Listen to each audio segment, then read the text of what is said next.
You are pulling down your kite at a rate of 2 feet per second. After 3 seconds, your kite is 54 feet above you. Part A. Write and graph an equation that represents the height y in feet of the kite above you after x seconds. Since we've been asked to graph our equation, we want to write our equation in slope-intercept form.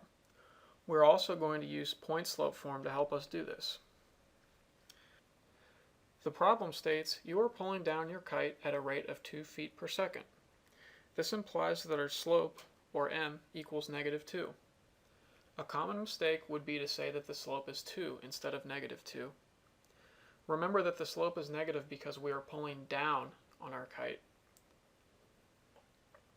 Also in the problem statement, we read after 3 seconds, your kite is 54 feet above you.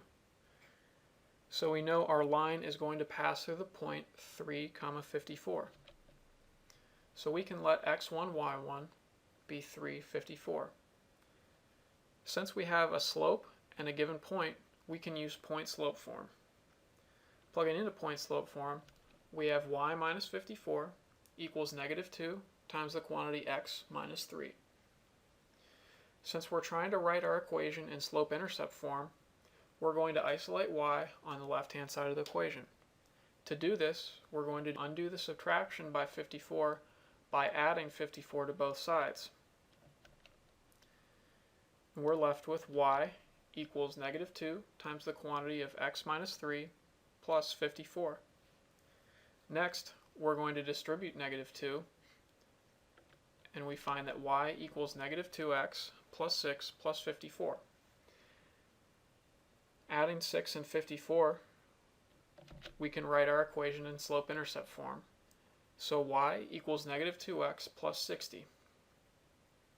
To graph this equation, we plot our first point 3, 54, and then we can also draw a second point 0, 60 because we know that our y-intercept is 60. So we can draw a line through the point 0, 60 and 3, 54.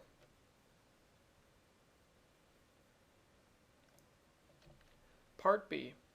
At what height was the kite flying?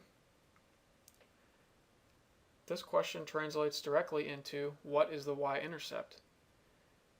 And we know that the y-intercept is 60 feet.